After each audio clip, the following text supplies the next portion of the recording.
I'll begin by acknowledging the traditional custodianship and law of the country on which the University of Sydney campus stands. This workshop comes to you from the land of the Gadigal people of the Eora Nation, whose lands were never ceded, and we pay respects to their elders, past, present, and emerging. And we continue to pay our respects to those who have cared and continue to care for the country. It is my great pleasure today, on behalf of the Critical Antiquities Network and Workshop, which Tristan Bradshaw and myself co-founded, to present Victoria Wohl from the University of Toronto, who works on the literature and classical culture of classical Greece, and her research is no doubt very well known to many of you here. It spans a variety of genres and focuses in particular on social relations, political thought, psychic life of democratic Athens. She is the author of many, many important works. One of my favorites, of course, is Love Amongst the Ruins, the Erotics of Democracy in Classical Athens, but that is only one of many works, which also includes Euripides and the Poetics of Form. She's currently working on the Poetics of the Pre-Socratic Philosophers, which sounds like an enviable project. So it sounds wonderful. And she is very kindly, generously sharing some of those insights with us today in a paper entitled Autobiography of a Daimon. So please make welcome Professor Wohl. Thank you so much. And thank you, Ben and Tristan, for inviting me. This is a really wonderful opportunity to try out some fairly new material and fairly weird material.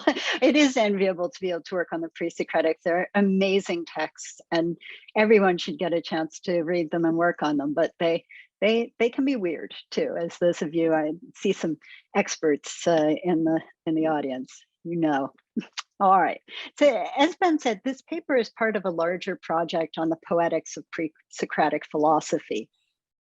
Writing at the end of the 6th through the end of the 5th century BCE, the pre-Socratic philosophers invented new ways of thinking about the natural world, human life, and the structure of reality.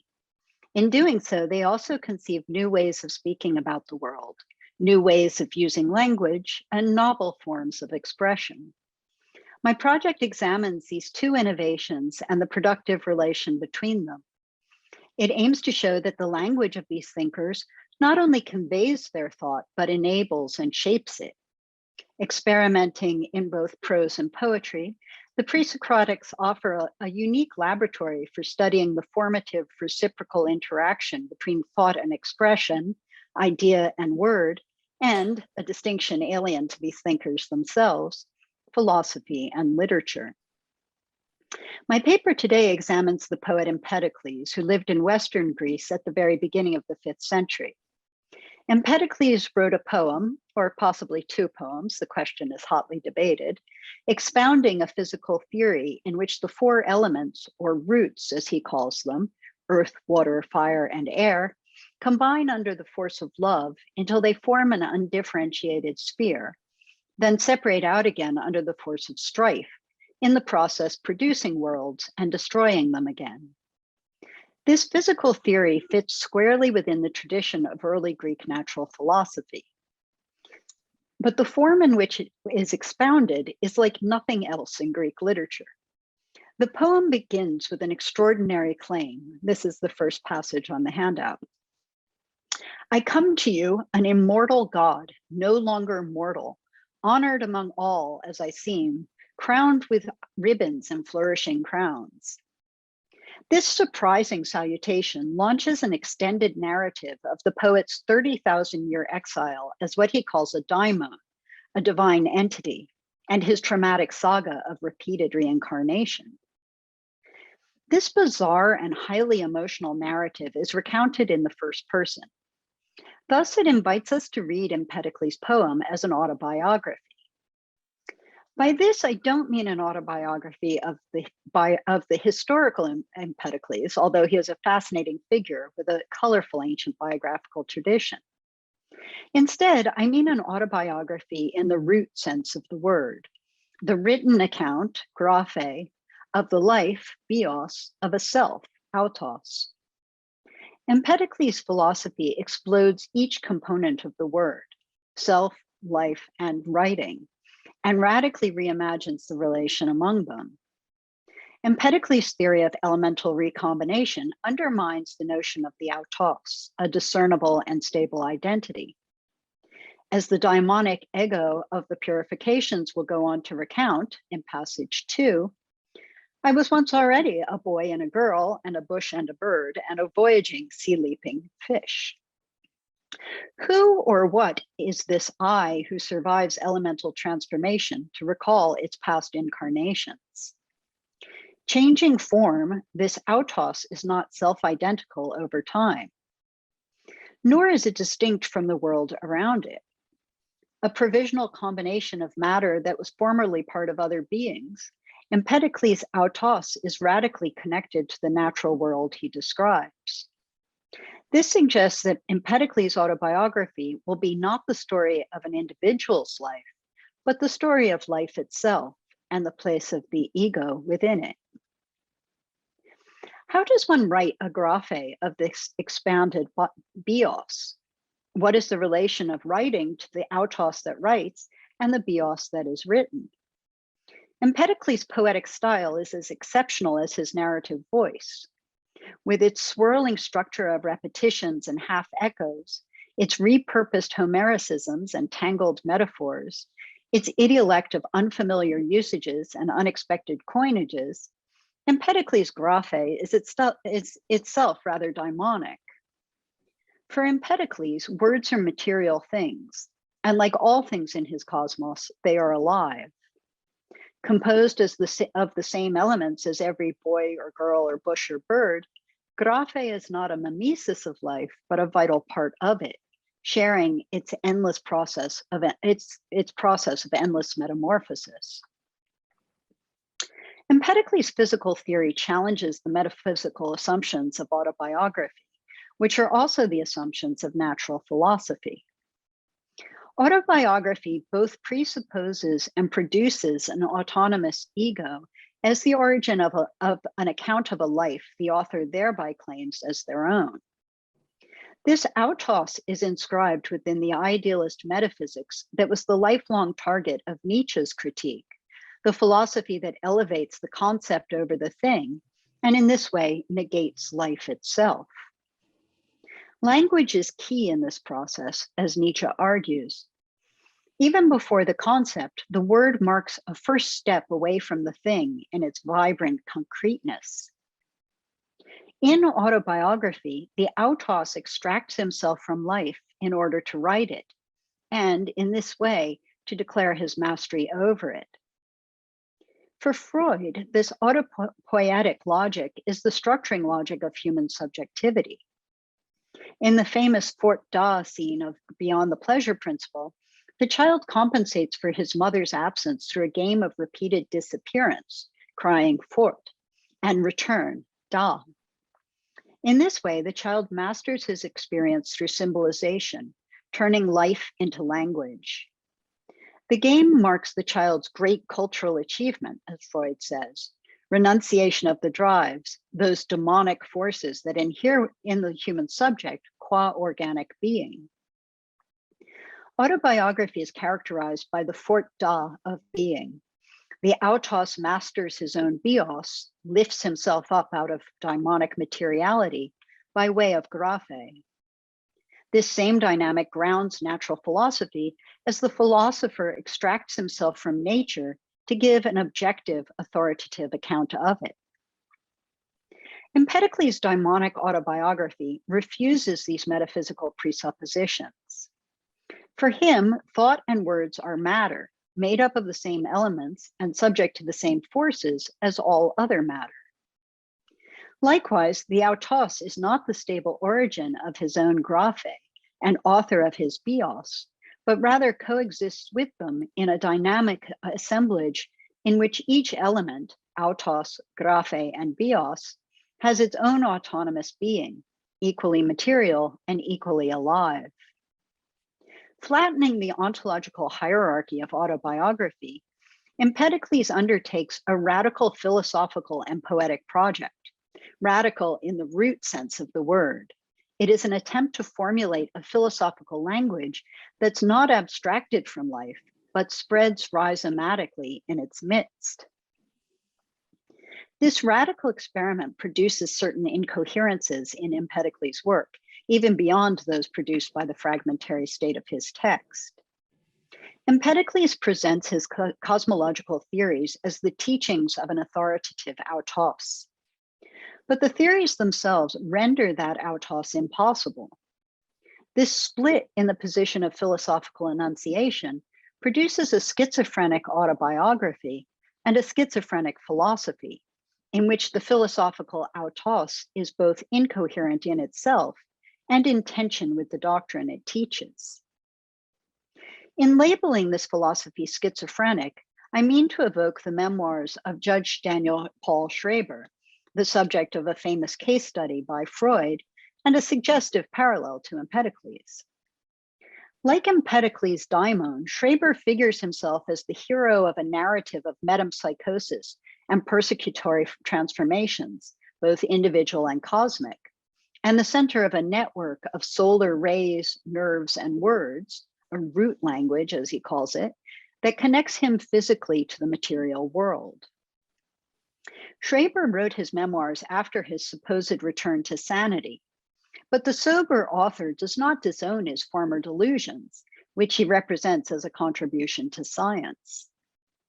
This resulting split in the autos of this autobiography is reproduced in Freud's case study, where Freud presents himself as the sane antithesis of the mad judge, even as he reveals a certain kinship between them, musing as to whether, quote, there is more delusion in my theory than I should like to admit, or whether there is more truth in Schreber's delusion than other people are as yet prepared to believe, end quote. In their schizoanalysis of Schreber, Gilles Deleuze and Félix Guattari seize upon this ambiguous kinship. They take the judge as the paradigm for a materialist psychiatry that displaces the autos from its position of primacy and reimagines the subject as the byproduct of a material production of heterogeneous flows, desires, and intensities that expand and interconnect rhizomatically, like weeds, to make up reality. Following Deleuze and Guattari's lead, I do not attempt to reconcile the tensions within Empedocles' philosophical ego, nor to cure a psychotic text. Instead, I take the schisms within his autobiography as the effects of his own experiment in rhizomatic thinking, his attempt to articulate a philosophy and poetics of the roots. That experiment reaches its limits with the figure of the poet himself, who will prove to be the singular exception to the ontology he expounds. At once the condition of possibility of this ontology and a symptom of its impossibility, the philosopher emerges as a point of productive aporia within his own philosophy. My paper approaches that aporia by tracing the fluid relations between autos, bios, and graphe. Let's start with autos, the self. Two titles come down to us from antiquity attached to Empedocles' name: Periphusios, on nature, and Katharmoi, purifications. The relation between the two poems, if in fact they are two separate poems, is complicated, as we shall see. One apparent difference, however, is the authorial persona. On Nature is presented as a lesson in natural philosophy delivered by the philosopher to his student Pausanias. Speaking in the first person, he urges Pausanias to listen to his words and learn the truth. His lesson is not supported by logical argumentation, as for example in Parmenides, nor, despite his appeals to the muse, is it supported by divine inspiration. Instead, the veracity of the philosophical doctrine is validated by the personal voice of the authorial ego. I know the truth, he insists, and I will tell it. If the I of On Nature is a philosophy professor, the I of Purifications is a demon. The startling claim of divinity with which the poem opens, "I come to you an immortal God, no longer mortal," is the culmination of a very long and very strange journey. The speaker goes on to tell of an oracle of necessity that decrees that any god who spills blood or swears false oaths be banished from the divine community to wander for 30,000 years. With great emotion, the speaker details the misery of these exiled gods, the so-called daimones, as they are driven from place to place. That fragment ends with another first-person epiphany. Quote, "Of them I too am now one, a fugitive from the gods and a wanderer, trusting in mad strife." The Purifications is the autobiography of this wretched daimon, who recounts in the first person the anguish of exile and the terror of his endless reincarnations, quote, "growing into various forms of mortals that exchange the terrible paths of life," end quote. The narrative ends with his final purification, hence the title, and apotheosis as the god who announces himself to us at the opening, come to share with us the wisdom he has acquired in his long wanderings. Traditionally, scholars have drawn a firm line between the professorial ego of On Nature and the daimonic subject of Purifications. They've divided the fragments of Empedocles between two distinct poems with distinct authorial personae. The first, an Ionian natural philosopher, the second, a Western mystic or magician. The two seem as different as the respectable Dr. Freud and the psychotic Judge Schreber. But as with Freud and Schreber, the division is hard to maintain. The identification in 1999 of a papyrus in Strasbourg containing a substantial new fragment of Empedocles demonstrates that even if the Periphusius and the Catharmoi were separate poems, which some now dispute, natural philosophy and demonology were thoroughly interconnected for Empedocles.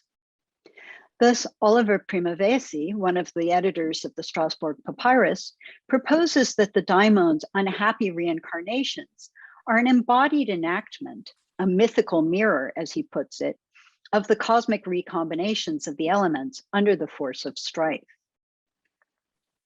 Looked at in this light, the bizarre daimonic autobiography of Catharmoi appears not as the mad antithesis of the natural philosophy of Periphusios, but in fact as its source and its proof. The daimonic autos is a living and dying and living example of Empedocles' cosmological doctrine. Mutatis mutandis, the philosopher's masterful knowledge of that doctrine is acquired through his own personal experience of reincarnation. One fragment describes a man of extraordinary knowledge, quote, "Whenever he reached out with all his mind, easily he saw each of all the things that are in 10 or 20 lifetimes of mortals," end quote. Like that man, the didactic ego of On Nature can expound his theory of elemental transformation with such authority because he has suffered through it in the course of his own myriad lifetimes. His philosophy in and of itself thus becomes an implicit autobiography, supporting Nietzsche's observation that every philosophy is, at base, a kind of involuntary and unconscious memoir. Cosmology and demonology cannot be separated then. They're mutually informing and mutually validating. But there's a fundamental contradiction here. The daimonic autos validates the physical theory, but that theory renders the autos impossible. The physical theory seems to hold that elemental compounds disperse entirely with every cosmic cycle. But if that's the case, then how can there be an I that survives that dispersion to remember and narrate its past lives as a boy and a girl and a bush and a bird and a voyaging sea-leaping fish, much less to derive from them general principles of a natural philosophy?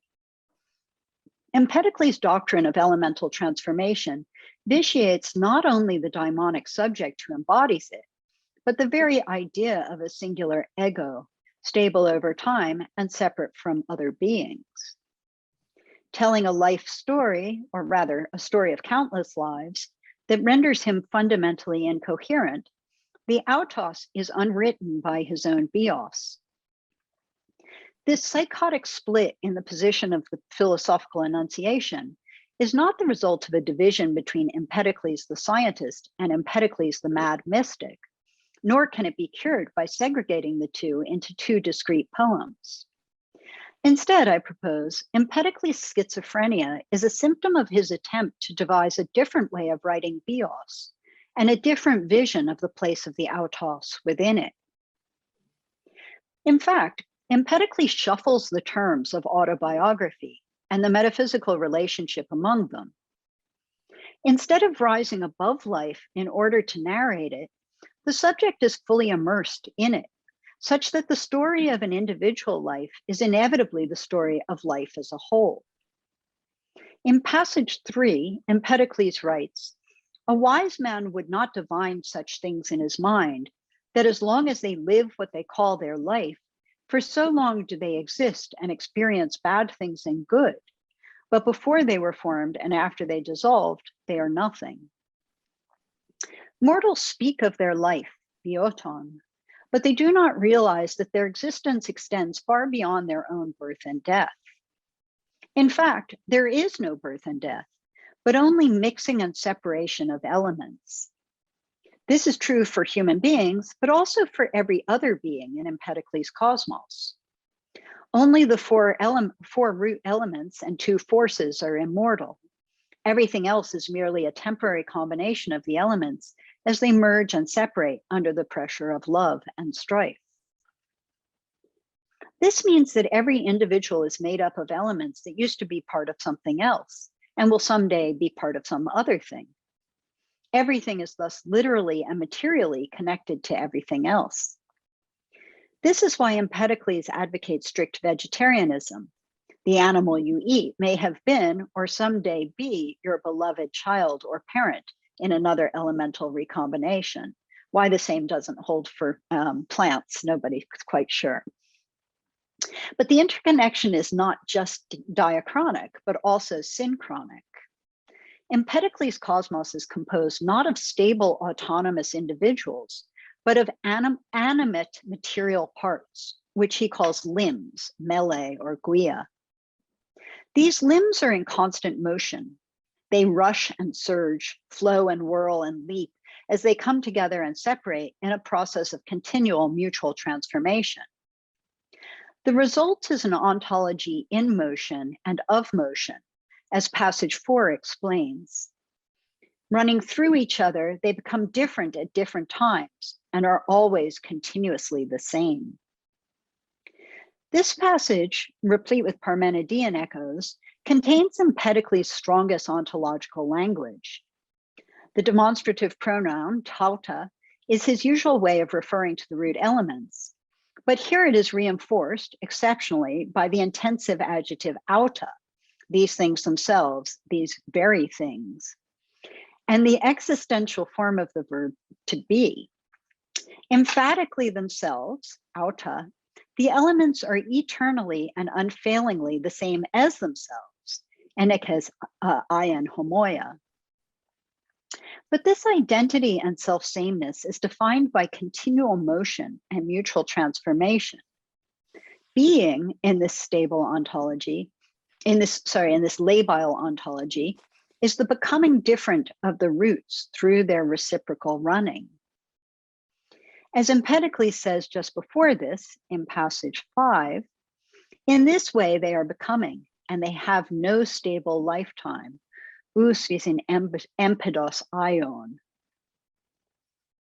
This generative motion is governed by the part's own will and desire.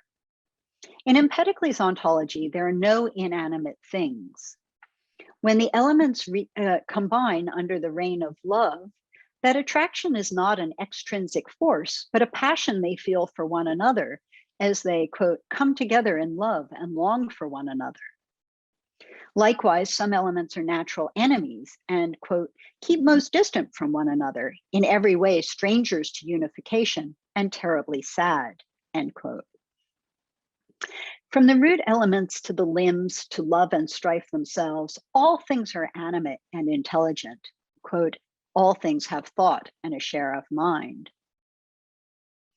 In her excellent discussion of this animated world, Catherine Rowett rejects a reductive materialist analysis that would see the elements as inert matter naively described through anthropomorphizing metaphor.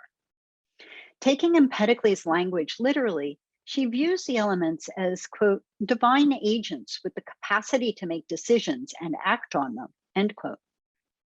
But that dichotomy between inert matter and divine agents poses a false alternative, one that brings Empedocles' world to life only by extending to matter the liveliness of a hypostasized, even divinized human agency.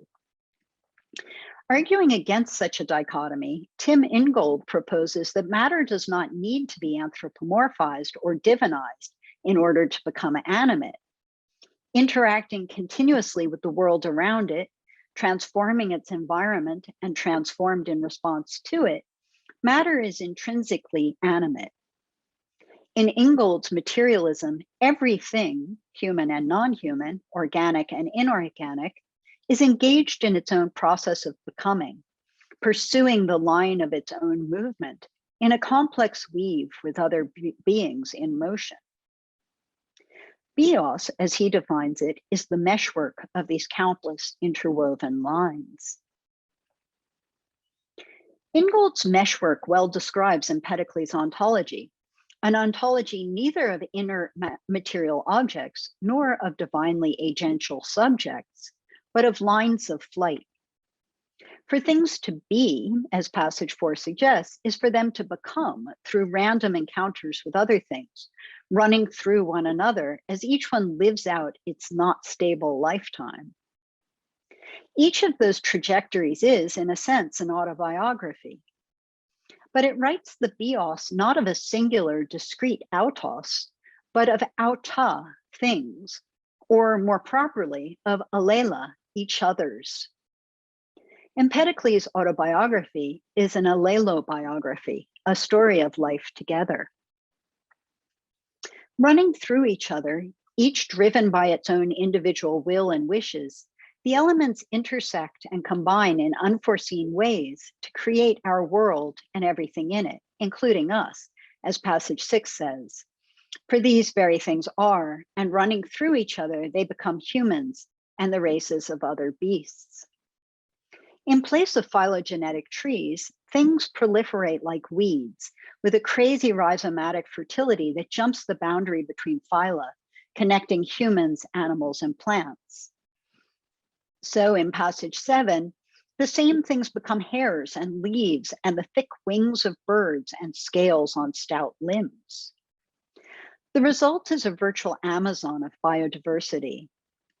There are the oft-mentioned boys and girls and birds and bushes, but there are also sea-grazing heavy-backed mollusks, stony-skinned trumpet shells and tortoises, late-born pomegranates and succulent apples, and hedgehogs bristling with sharp-pointed hairs.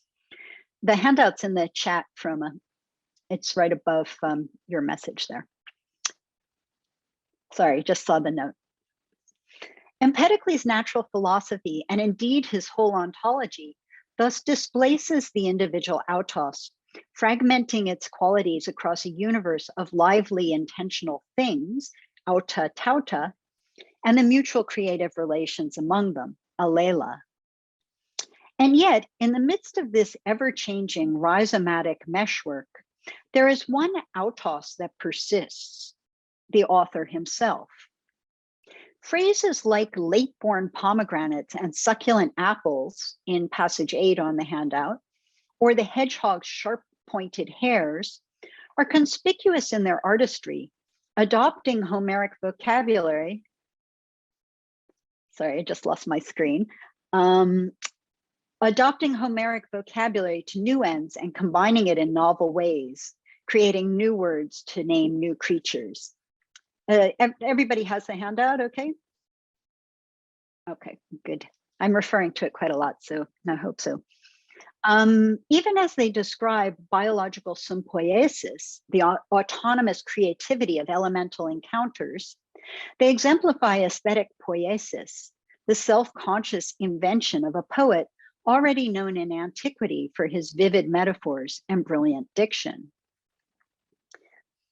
In this biosphere of constant movement and random joinings, where everything is always in the process of becoming and no thing has a stable lifetime, Empedos ion, the one thing is Empedocles himself, he of stable glory.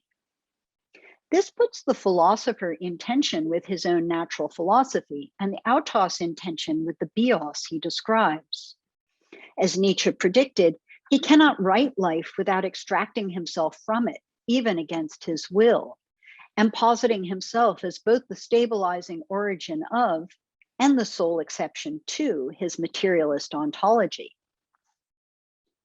Empedocles' innovative poetic style is an attempt to evade this contradiction, to get over himself, as it were, and to write bios not from above, but from within.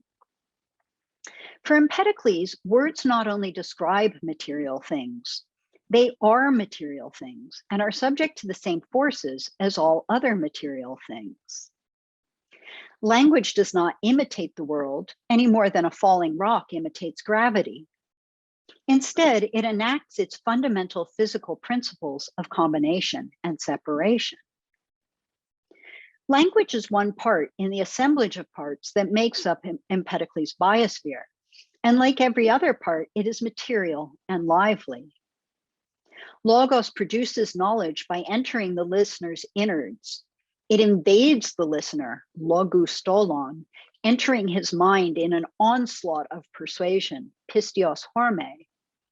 An unpersuasive argument is said to be materially defective, lipoxulos, literally lacking wood. That Empedocles means these images literally is suggested by his theory of cognition, which works according to the principle of elemental attraction. Quote, we perceive earth by earth, water by water, shining air by air, and eternal fire by fire, love by love, and hate by terrible hate. Thinking is a physical process like any other, a mutually transformative interchange between elements in the environment and those within us. Words participate directly and reciprocally in this productive interchange, as we see in passage 9.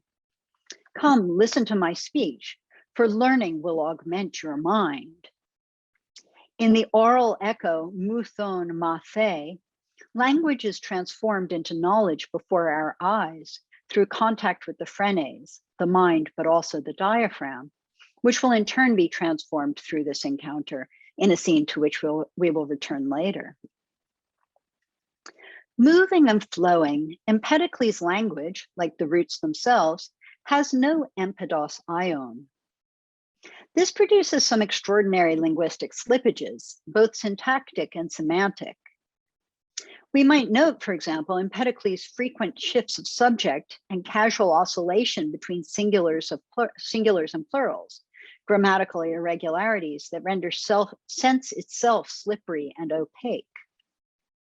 Or the way the meaning of words fluctuates, such that, for instance, theoi, gods, are sometimes immortal, sometimes mortal, destabilizing not just the semantics of this common word, but the entire theology and anthropology it entails.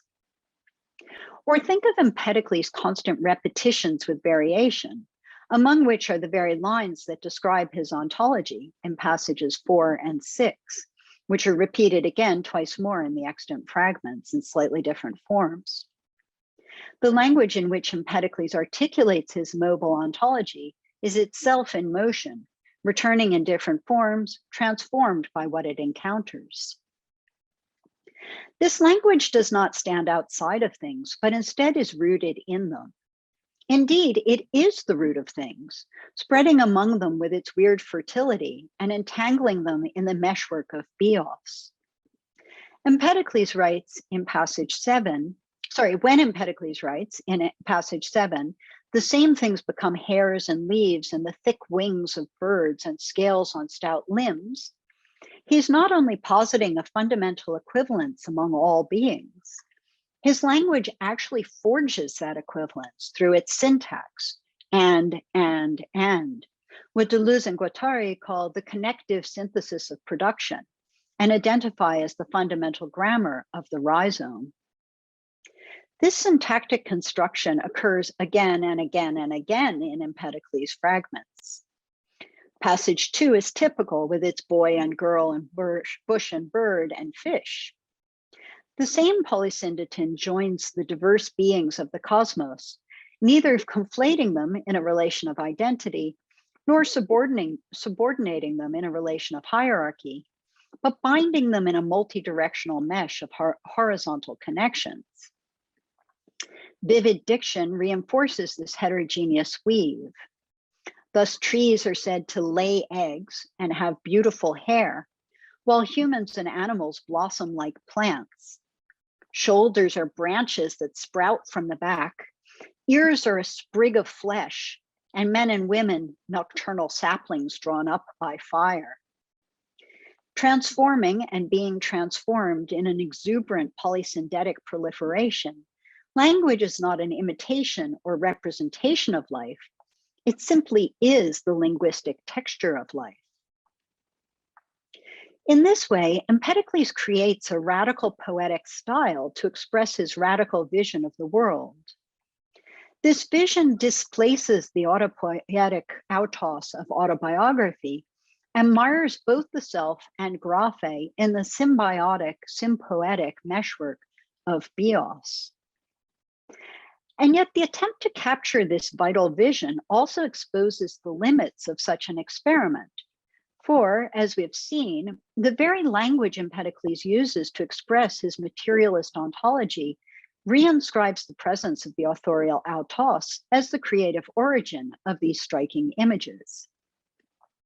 The result of this paradox is a constant oscillation between the literal and the metaphoric, materiality and mimesis. For Nietzsche, it's language's metaphoric nature that sets it above and against life. The linguistic concept is merely the dead and deadening image of the thing itself. But Empedocles' metaphors remain so rooted in matter that it can be difficult to say whether they're metaphors at all. Fragment B61, for example, this is passage 10, describes the hybrid creatures produced in the whirl and collision of elements under the waxing influence of strife. Many things grew double-faced and double-chested, cow-race man-faced, and again they sprung up man-natured cow-headed. On the one hand, the language seems designed for mimetic effect.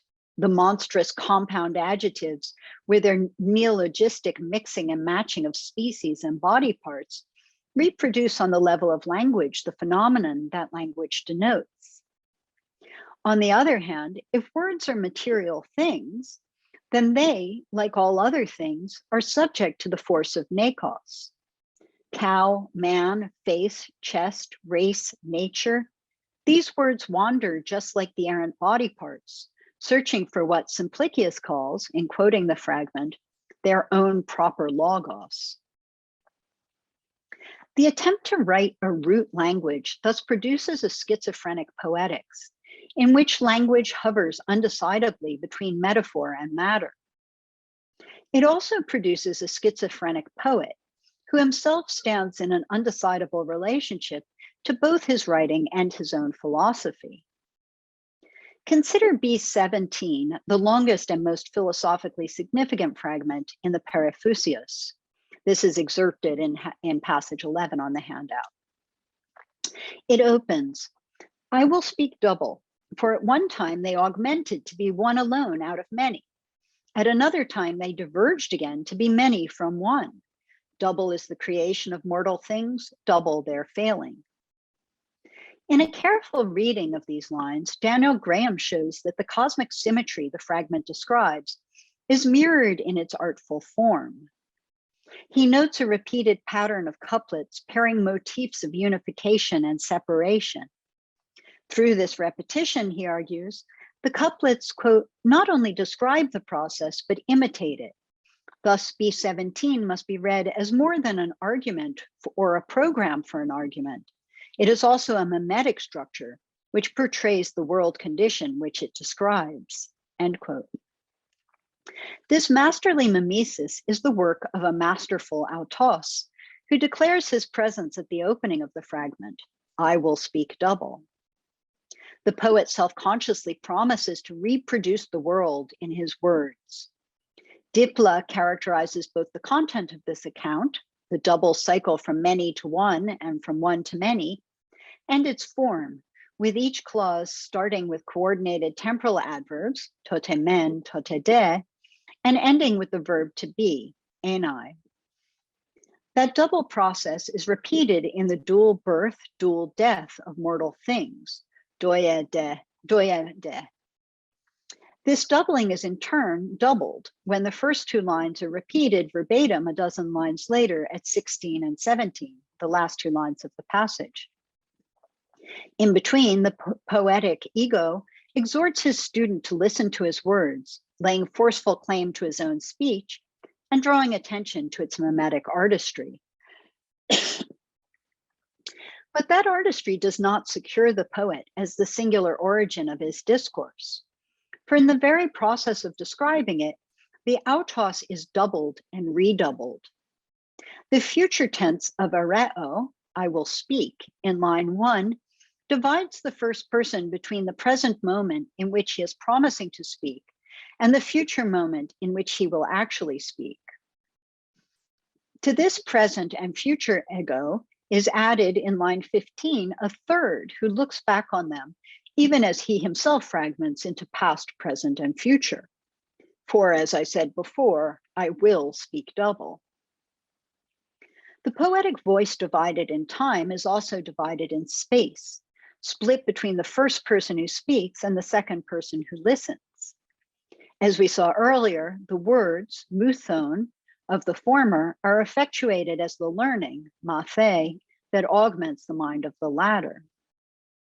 That process in turn repeats the action of the elements as they learn to grow into one from more and were augmented to be one alone from more in passages right before and after this. In this fragment, the autos extracts himself from bios in order to represent it through the mimetic artistry of his graphe. But that graphe does not maintain its mimetic distance from bios, and both it and the author are drawn back into the transformative rush of things. In the process, Empedocles loses his glorious stability. Simultaneously outside of and immersed in his own ontology, he has no empedos ion. Finally, this schism in the authorial autos produces a schizophrenic philosophy. Fragment B110, passage 12 on the handout, details the effects of Empedocles' teaching and probably came near the end of Periphuseos. If pressing them, presumably Empedocles' teachings, under your dense thought organs, you keep kindly watch on them with pure attention, all these things will be present for you throughout your lifetime, and you will acquire many other things from these. They themselves augment into each character according to the nature, phusis, of each. But if you reach for a different sort, such as those wretched thousands which are among men and which blunt their thoughts, then in truth they will quickly abandon you as time circles around, desiring to come to their own dear race. For know that all things have thought and a share of mind. The conditional structure of the fragment and its initiatory diction place emphasis on the student's ethical agency. Like Heracles at the crossroads, he must choose which path to take and will reap the consequences of his choice. The fragment thus appears to be the first chapter in the autobiography of a philosophical autos. But instead of an autopoietic ascesis, the student's intellectual adventure will enact a materialist physics of philosophy. For if the student presses Empedocles' teachings into his thought organs, they press back. The agency of the thinker is matched by the actancy of the thoughts. Thoughts move and grow, pursuing their own line of flight. Like everything else, they're transformed through their encounters with other things, including the student's mind. If in B17, learning will augment the mind, here the mind will also augment learning, generating new thoughts. The phusis referred to in the middle line of the passage is simultaneously the student's ethical nature and the thought's self-generating growth. Two independent lines of motion thus intersect in the mutually augmenting encounter of mind and words.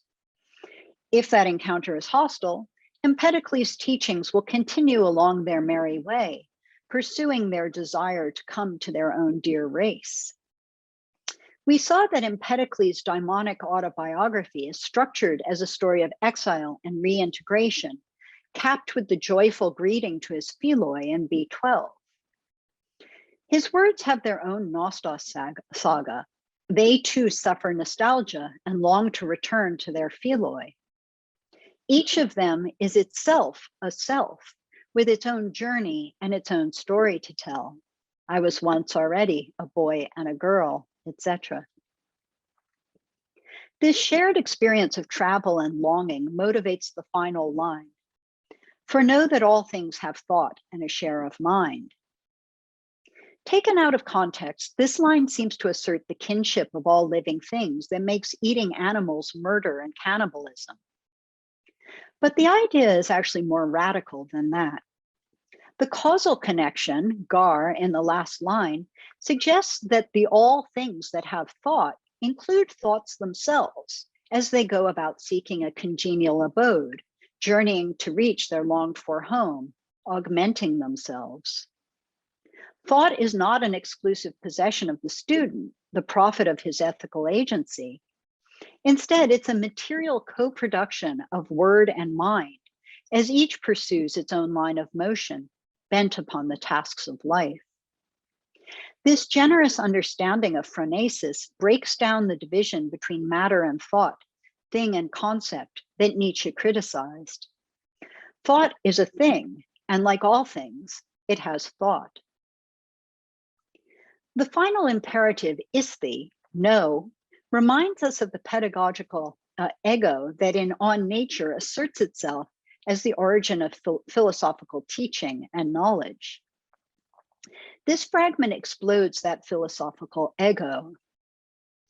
Instead of a predictable path starting from the autos and proceeding via his graphe to the goal of wisdom, we find autos and graphe working autonomously for themselves and reciprocally on one another. Philosophy is the happy side effect of their fortuitous interaction.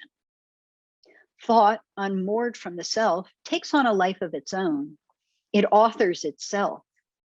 It's worth remembering that the English word author is derived not from autos, but from algere, to increase. In Empedocles, things increase, as we've seen, by running through other things. They author themselves in a mutually augmenting sympoiesis. The author himself is not above this process, secure, empedos, in his autopoietic glory, kleos, but is simply something among all things as they rush and collide and change. And Sophia, finally, is not the product of the authoritative autos, an object he creates like a divine demiurge and gives as a gift to his dedicated student. Rather, it's an emergent property of the assemblage of moving parts that constitutes bios. Philosophy does not master life from above. It wells up in its midst, down among the roots of things and words. This is Empedocles' radical philosophy, a root philosophy in every sense. The final line of B110, know that all things have thought and a share of mind, encapsulates the contradictions inherent in that radical philosophical project. The attempt to write a materialist ontology sets the authorial autos, know, in tension with the world he authors, a world that displaces his authority and authorship. This tension renders the philosophical autos itself incoherent, irremediably split between the subject and object of his own graphe. The ego who recounts the story of his life, I was once already a boy and a girl, and so on, cannot be reconciled with the provisional, unstable being who lives this life, nor with the life itself, a life in which every living being has such a story to tell. This incoherence in turn ensures that Empedocles' own authorial I, the I that commands us to listen to his poem and learn its philosophy, will always be shadowed by a daimonic double. That daimonic ego is precisely the autos we have seen emerge within Empedocles' ontology, one of the myriad heterogeneous auta tauta that run through and transform Allela. This self is daimonic in the sense Freud uses the term of the drives in Beyond the Pleasure Principle. It is an I produced not through the sublimation and sublation of its organic life, but precisely as an effect of that life's insistent forces and mysterious compulsions. At the opening of the interpretation of dreams, Freud quotes Aristotle's famous statement that dreams are daimonic because nature itself is daimonic. Empedocles shows us daimonic nature in its root form.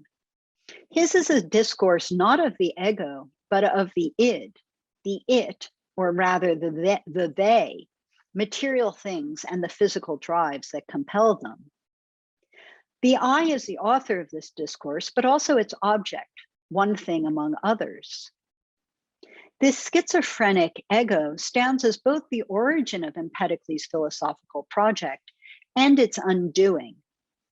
Fixing the rush of life around a stable self-same subject, the empedos autos, it risks calcifying his mobile metaphysics. Empedocles resists such ossification, even if he cannot fully escape it. His daimonic autobiography is the symptom of this effort. Thank you very much. Thank you very much, Victoria. That was absolutely thrilling.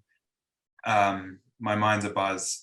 I'm going to ask a question in a second, but I'm going to moderate the Q&A, so I'll just give some instructions around that.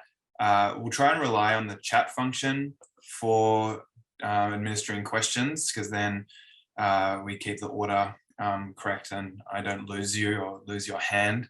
So if you could just type the letter Q in the chat function, I can call on you.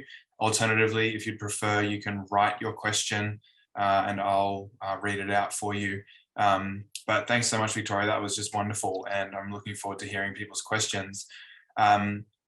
If I can enjoy the privileges of being the host here and ask a question first, I want to ask you about what we know about the performance tradition, or whether there is a performance tradition of this poem, because you've referred to it as a graphe, but I note in B17 that Empedocles writes kluthi, from kluo, here, and of course it being written in hexameter like Homer raises these questions about its performativity. And it seems to be then important with respect to, of course, Nietzsche's interpretation of language and its ability to connect to ontology. And of course, for Nietzsche, language has this ability when it's connected with music, and a certain kind of music. And it's precisely not the music that would accompany Homer, right? And so I'm wondering, what is the performance quality of this poem? Was it originally an oral thing and then has been written down? Do we know anything about that? Do we know anything about the conditions of its performance or anything?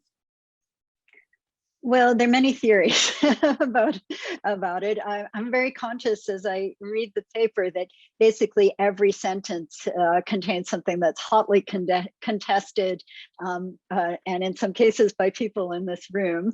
So it's all it's all very much up for grabs. And the performance context of one or both poems is likewise so.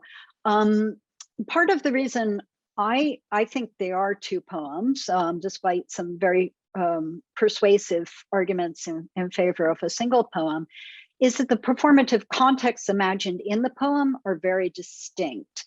And so the opening of B12, as you say, it's a very, it's very much about, it's very performative. It's very public. It's, you know, it's sort of what Peter Kingsley thinks is a sort of shamanistic character coming to sort of advertise his magical abilities. And the opening of On Nature, as it's traditionally, you know, defined or identified, is address a one-on-one pedagogical situation, an address to a single student. And I find those two quite difficult to reconcile. So of the actual performative context, I really don't know. I suspect that something was performed. You know, there's such a lively biographical tradition around Empedocles, and he was clearly kind of a, you know, an amazing figure, a figure of thought, if not, you know, actual historical figure. And so, you know, I do wonder if he went around, or if people went around performing this. It does seem designed to be performed. Then again, it's quite clunky hexameter, as you could see. I mean, it would be quite, I think it would be quite difficult to absorb orally. I do think most of the pre-Socratic philosophers, even if they were performed orally, were part of a textual tradition, sort of from the beginning. I think they were designed to be read, even if they were also performed. But we really just don't know, to be honest. If I can ask a quick follow-up, maybe I should say, maybe, go ahead. Or does it matter for you in terms of the ability of the language to connect to a kind of ontology or its materiality? It doesn't. Okay. No, it doesn't, because you know, I'm kind of a Daimon Derridian, and I think spoken language is just written language that hasn't yet been written or is past having been written. I think, you know, it's all grammatology, basically. So I don't really, there isn't for me a strong distinction. But I should say, you know, there are probably people here who have, yeah, I see some of them here who I think could answer the question better than I could. Andre Lax has indicated he wants to ask a question, so maybe he'll also eliminate my question. Andre? Yes, thank you very much, Victoria, for this talk, and you know, stressing the importance of the identity problem in Empedocles. So really, I have no position to defend. I have one, but it's not my point. I just would like you to clarify 2 or 3 things. So the first one, 3 things actually. So you spoke about interconnection between the 2 poems. As you know, I am also my religion is also twofold. So I agree with you on that. But then you spoke of interconnection, and I wanted to ask you to be more precise, perhaps, about this kind of interconnection, because the interconnection that you see, if I understand well, is that there is a basic identity or between the position of the first poem and the position of the second poem, and this identity is precisely in a kind of defense or of non-identity. So the interconnection is, so there is an identity which is the identity of the non-identical. So but there are also other forms or other manners of conceiving the interconnection. And so there are various words which have been used by the critics, and Primavisy was very Empedoclean in this sense, because he changes his mind all the time, has used allegory And I don't know if he stands by that or not. I have used analogy, Bolak has used homology, and all these kinds, allegory, homology, analogy, there might be other words and other conceptions, point to a definite relation of not of an identity, be it the identity of non-identity, but of regulated, of two regulated, of two elements that are regulated by a definite relationship. So I wanted you to let me just briefly raise the two other questions. The second question is your insistence on rhizomata, and so the Deleuzian thread, so to speak. Well, yes and no, because yes, the rhizomata of Empedocles are wonderfully rich. Actually, Jean-Claude Picot has an interesting word where he insists that these rhizomata are theoi, are not only divine, but are really theoi. And theoi have this ability to change and so on and so on. So you can draw from the word rhizomata, you can you can treat the word rhizomata as going in other directions as the Deleuzian one. So that's part of the thing. And the other thing is that, yes, they are rhizomata, but you speak constantly of material, although you have reservations about the use of material. And actually, so these roots are not self-acting. The Deleuzian rhizoma is something that goes in every direction by its own force, and you use this kind of expression, no? From their own self, so to speak.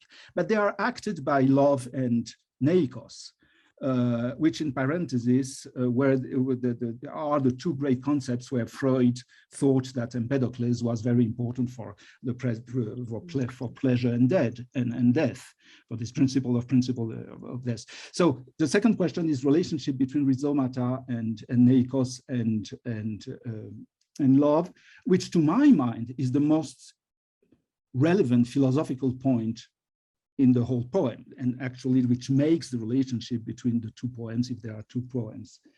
And then briefly, the third one, yes, what do you think about the relationship? I was very convinced by your insistence on, words being living things, material things that enter the ear and the body. But it came to my mind that there is a strong relation to Gorgias here, because Gorgias is also the one who. So I wonder whether you have thought about the relationship between rhetoric, poetry, what you said about graphe, and actually Tristan question. Sorry for. Yeah. No, that's wonderful. Thank you so much. And I have to say, I'm very embarrassed that I didn't cite passage 2 is actually your text, not DK's. You may have recognized it. So I footnoted in the paper, but it got lost in the handout. Excuse me, Victoria, let me add something very important, because that I forgot, which was actually my first point. If you take the first fragment, so B112, well, I know that there are various interpretations and so on, but if you take ego diumin theos ambrotos uketit netos polemai, you presented that as unproblematic, as in the sense that you said here is an astounding affirmation, and Empedocles presents himself as a god or whatever. Now, don't you think, and that's a real question, don't you think that there is something deeply subjective in the sense of Empedocles not taking this for himself, but for the people he's addressing? Actually, umin ambrotos theos is not you construe umin polomai, I go to you, but the umin can go with, and I think does go, with ambrotos theos, which changes everything, because then you have Empedocles saying, you take me as something that perhaps I am not. So precisely the contrary of what you suppose. Yeah, sorry. Yeah, people do take it that way, as you know. And the hoseoika, as you also know, hoseoika is very much discussed, and what it means. Does that mean I only appear to you to be a god, but I'm not really a god? That first person singular, I've lost many, many hours to. It's a very unusual form, as you know. I mean, almost unparalleled. So I do take it as a kind of genuine enunciation, or an epiphany of sorts, not as in any way, no quotations or marks around it, no sort of skepticism about it. But I mean, I do see the argument. I mean, it depends on how you read human. One of the reasons I take it quite seriously is because, well, not only because of the saga that continues, but this is sort of picks up your first of the three questions, because of the sort of divine claims, the resonance with the divine claims, and the claims for like magical powers that come in B11, which people usually take as the last fragment of the Periphasius. And so I do read the poems very closely together. I do read the Sophia that's being imparted on nature as Sophia that the authorial voice claims to have. Well, he doesn't claim in our fragments of on nature, but that he has garnered in his experiences. And I do read I read the two poems, I would say, less as allegorical or analogic or homologic than as continuous. And that on nature is sort of the the hard-earned professorial afterlife of the wild experiences of the young Daimon, that after living through these experiences, and partly why I think that is because on nature there's really no form of authorization for the argument other than authorial assertion. And that's very striking if you think of Empedocles responding in various ways to Parmenides, where there's both divine authorization and there's argumentation, right? There's an attempt to actually argue the point. Whereas to me, I see almost no argumentation in either poem. I think the on nature is really an authorial, a show of authorial, proclamation in a way that has to be sustained only by the the authority of that ego. And that's why it's very tempting to see that ego as having gained that authority in the katharmoi. So I read them as separate, but yeah, as you say, in a definite relationship, and actually in a very tight relationship. One is almost a sequel of the other. As for Rhizomata, I mean, I agree they're pushed by love and strife, but they're also have their own autonomous thing going on, right? They have their own emotions, and they have their own, sort of drives, and their own impulsion. And so I don't see them as in any way passive in the poem. Whether they're of the same status as love and strife, I think, that's, you could argue that multiple ways. But I think they're kind of animate in their own way. And so in that sense, closer to the way you described the Rhizomata of Deleuze and Guattari. But at the same time, I would say that those rhizomata, the theoretical rhizomata, are also not autonomous. They're interconnected, right? That they work as part of an assemblage. and they're never, four autonomous beings, as it were. And so in that way, they're quite like how I perceive Empedocles' rhizomata. So, and I don't think Professor Picot's argument of them being theoi, I don't think that would be necessarily mutually exclusive, especially since the meaning of theos itself is so mobile in these texts.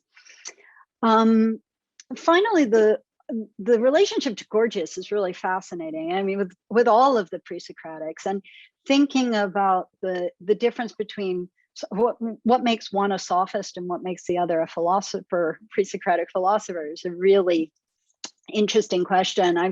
I've learned a lot from Barbara Cassin on that, and have thoughts about it in the larger project. One of which is let's see, how would I put this? I don't think Gorgias is a materialist. I think he sees a strong active force for language, but I don't know that force is literally material for him. It's like magic, it's like medicine, it's like a pharmacon, etc. But do you think it's literally material for Gorgias? I think you're muted. I think you're on mute, Andre.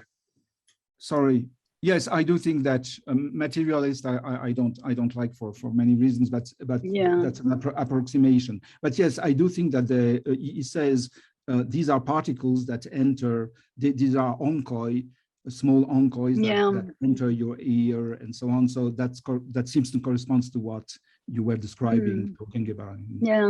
Pedagogicals, right? I'm going to have to think more about it. I do think the question of the relation between, like, and trying to come to grips with what the pre-Socratics are doing and what makes them, distinct as a group, if in fact they are. I very much appreciate that you and Glenn include the sophists in your volumes of early Greek philosophy and don't try to cordon them off. But well, that's the least of its merits. Yeah, it's very true.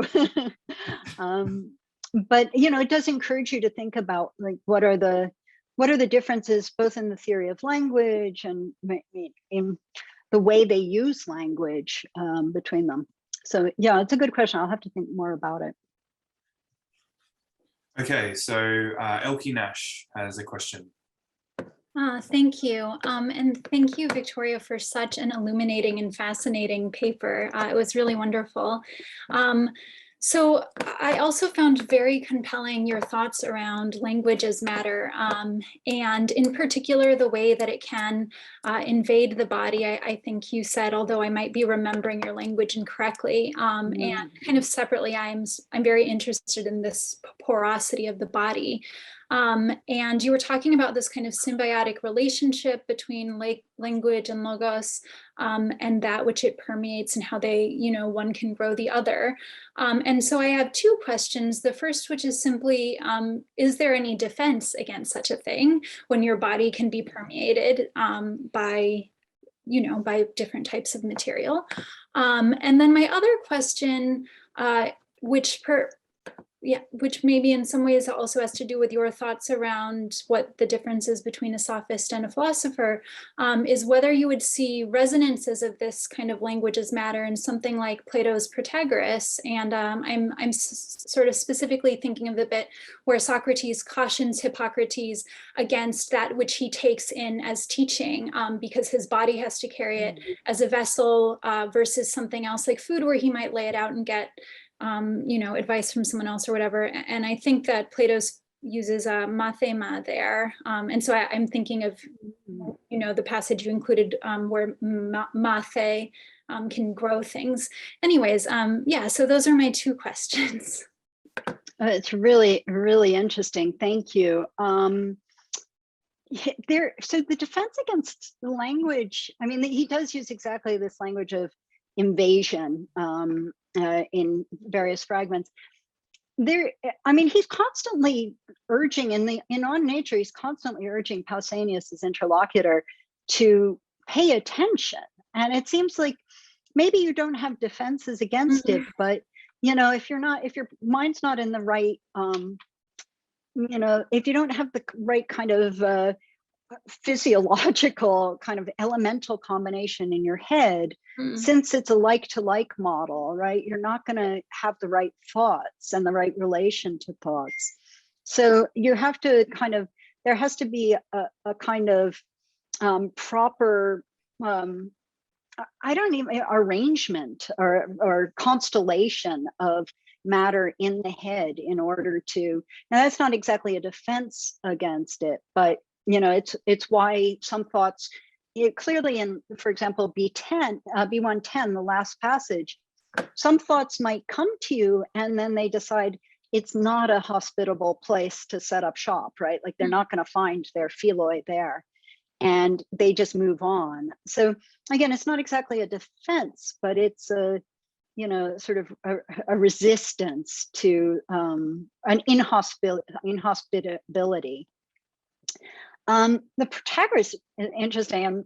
Plato has a very different theory, both of knowledge and of the body, and you probably know more about this than I do. So I don't really have anything intelligent to say about it, other than that, Plato's always thinking, often thinking with and against the pre-Socratics as materialists and as pluralists, and doing his own thing, sort of against the backdrop of them. Okay, Eleanor MacGyver has written a question, which I guess I'll read out. Do we know much about what other thinkers in antiquity thought about these challenges of self presented by Empedocles' poems? Well, there is Plato, his resistant to them. I'm trying to think of the Platonic reception of Empedocles, and then, there's a long reception history of the pre-Socratics. In fact, some people would say there is nothing but reception history of the pre-Socratics. And so, not only Plato, but you can think of the Neoplatonists who read the saga of the Daimon, the reincarnation of the Daimon, as a narrative of the Psyche, as it purifies itself of the body and gets, more and more spiritual, more and more divine, until it reaches a kind of philosophical apotheosis. And that's obviously quite different from the way I'm reading the sort of materialism of the poem, and very much sort of an overcoming of that materialism, a kind of Aufhebung of the materialism in that sense. So that's an ancient reception. We have Aristotle has various views about, where Empedocles understood or failed to understand Aristotle's own theory of the causes, and a lot of the stuff is filtered through Aristotle and commentators on Aristotle. So I would say yes, we do. We have a lot of information about what thinkers in antiquity thought about them. I would say, the pre-Socratics get absorbed into other people's thoughts and become fodder for that thought. So that's it's a different kind of reception. Should I put the hand? I see somebody asking for the handout. Ben, would you mind? I think Ben's on it. Thank you. Thank you, Ben. Okay, Giuliano has a question. Does Empedocles' purifications imply a more universal claim about the presence of awareness, for example, mind, consciousness, and spirit, in a physically rooted cosmos, that is, beyond self-declaring daimons in the throes of dramaturgical exposition? Yeah, well, I think that's a really good question. I think my thought is everywhere in this cosmos, and it's not a kind of panpsychism or animism. It's not that there's like a sort of stoic universal thought or great spirit or anything like that. It's that matter thinks, matter has feeling, matter has intention, and to that extent there is awareness. Awareness isn't something separable from, or that rises above, or that, lies over the cosmos. It just is in everything, including in thought itself. I mean, thought is material, but it thinks. And so it's a radically dispersed, it's a radically materialist kind of theory of awareness. Ben had a question early on, which I skipped. Ben, did you want to? Yeah, thanks, Tristan. I mean, I had a bundle of questions, I suppose, about the kind of, to come back to Tristan's earlier question about performance context. I'm just reminded that there are a handful of pre-Socratics who adopt this position of a kind of appropriation of Homeric language, appropriation of the kind of the aoidos, role of the aoidos as somebody who reaches into the invisible and returns with sort of inspired wisdom, and that this represents a kind of sort of sophos persona that is also, though, rooted, it seems, in some kind of perhaps irrecoverable Western Sicilian cult context, right?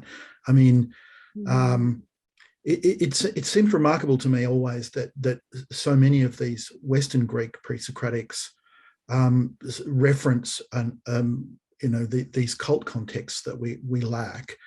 And this is also like to include sort of people like Icarus as well, right? Where they seem to have these cult names as well. I'm just wondering, the frequency of the concept of Empedocles, and this idea of somebody whose fame is being Empedocles, or perhaps one whose fame is, steadfast, or whatever it might be. Is Empedocles even perhaps a cult name? A kind of a sort of almost. I like that suggestion. Mantic name. It's almost too good to be true, isn't it? Perhaps, but I mean, there just seems to be that. I mean, I'm just thinking about Marcel Détienne's work on, Maître de Vérité, and the idea of the magico-religious context of the early pre-Socratics. I mean, I'd love to know more about this, but of course, obviously, there's also all this information that's coming out of Sicily in recent times about the sort of mystery cult and for sure. Just really amazing. And people are working on that. I mean, that I know much less about than I should. The Derveni papyrus and the Orphism and Pythagoreanism, which is all very fascinating. For my purposes, well, the Derveni papyrus is different, but for my purpose, Orphism and Pythagoreanism, there's just not enough text for me to do what I do with them, although they're fascinating. And I agree, there must be something going on in Sicily. Hard to know exactly what, but it's very interesting, and it's clearly in a kind of distant dialogue with what's going on in Ionia, but very distinct from it. Well, it's amazing that you should say that, because I was just thinking just how so very different the Western approach to pre-Socratic thought is to, say, for instance, the almost secular nature of Ionian thought. Yeah. Well, yes and no, I guess. I mean, Heraclitus, I mean, it becomes pretty complicated pretty fast. And I don't know. Andre, do you have a thought? Yeah, Andre has a raised hand. He might pitch in here. Just a short follow-up about names. So you have Empedocles, but you have also Pausanias. And Pausanias means something like to cut off pain, or to suppress pain, right? So so there is this point. But the other point is Icarus, because I will tell you shortly an anecdote. When you know that in the 70s, there was this discovery in Lille of a papyrus of Icarus, a very important one, where you have Empedocles and the reference to Neikos and love, And on the background of the Daimon story that Stesichorus is counting. So the situation is love and hatred between brothers and families and so on. And so when we discovered that in Lille, somebody in Lille discovered that, and it was published, and so we immediately thought, well, this can't be from Stesichorus because it's so Empedoclean that it must post-date it. And we were wrong. And the real chronological order is actually Empedocles making something of Stesichorus, perhaps among other things. But I think that points to the importance of what I said before, that there are the rhizomata on the one hand, but the Neikos law for I think obvious reason. I mean, we live in love and hatred, so to be very trivial. But so that was just a footnote. Yeah. Well, we're at our time limit, and this has been a great discussion, and thanks so much for a wonderful paper, Victoria. Thank you very much. And I'm so humbled to have so many people here from around the world and in very diverse time zones. I know it's very late for some of you, very early for others. Lovely to see so many of you. So thanks again. Oh, can I just interject there, Tristan, and just thank everybody from around the world, and of course you, Victoria, for attending at a sort of inhospitable time. It's a kind of lovely 11:30 in the morning in Australia. It's unfortunately it's probably bedtime for most people. So we warmly thank everybody for attending at all of the different time zones. Thank you. Absolutely. Thank you all. So we'll be back next month with a paper from Julia Sissa, which will be fantastic. So nice to see her here today as well. So thanks again, and we look forward to seeing you all next time.